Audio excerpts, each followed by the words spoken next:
ঈদের জামাত 7:30 হওয়ার পরে আমরা আশা করি যে ঢাকা শহরে যে কোরবানি হবে সেই কোরবানিগুলো 3 দিন ব্যাপী হবে এবং 3 দিনে এই সমস্ত বর্জ্য পরিষ্কার করার জন্য আমরা আশা করি যে সম্পূর্ণভাবে আমরা প্রস্তুত আছি। আপনাদের মাধ্যমে ঢাকা নগরবাসীকে শুধু এইটুকুই বলবো, যত্রতত্র যাতে তারা কোরবানি না দেন, নির্ধারিত স্থানে যাতে তারা কোরবানি দেন। এবং আমরা নগরবাসীকে 1 লক্ষের উপরে আমরা চট ব্যাগ সাপ্লাই দিয়েছি। আমরা আশা করব সেই চট ব্যাগের মধ্যে তারা বর্জ্যগুলো ফেলবেন, কোনো অবস্থাতেই কোনো ড্রেনের মধ্যে যাতে তারা বর্জ্য না ফেলে, এই বিষয়টা আমরা খুবই বারবার জরুরিভাবে দৃষ্টি আকর্ষণ করেছি। কারণ বৃষ্টি হচ্ছে, বর্ষা চলছে, এই মুহূর্তে যদি ড্রেনগুলো বন্ধ হয়ে যায় তাহলে পানি উপচে রাস্তায় চলে আসবে।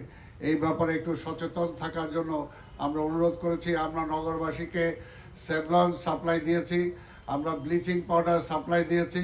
আমরা অনুরোধ করব আপনার কোরবানি জায়গা সম্পূর্ণভাবে ধৌত করে সেখানে ব্লিচিং পাউডার এবং সেভলন আপনারা ব্যবহার করবেন এবং আমাদের পরিচ্ছন্ন কর্মী যারা আছে তাদের সহযোগিতা করবেন।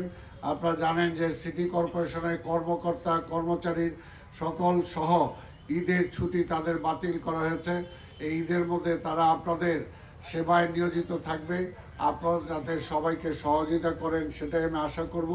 আর ঈদের জামাতের ব্যাপারে পুরো পরিষ্কারভাবে মাননীয় মন্ত্রী বলেছেন, সেই ব্যাপারেও আমি বলবো যে সকাল সকাল আপনারা এখানে ঈদের জামাতে অংশগ্রহণ করবেন।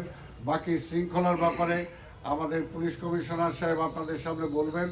আমি নগরবাসীর সবার সহযোগিতা চাই যাতে আমরা সুন্দরভাবে একটি উদযাপন করতে পারি, শৃঙ্খলার মধ্য দিয়ে যাতে উদযাপন করতে পারি।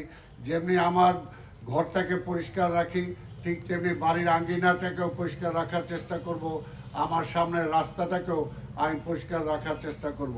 আমরা যদি সবাই বদলাই ঢাকা শহর বদলাবে।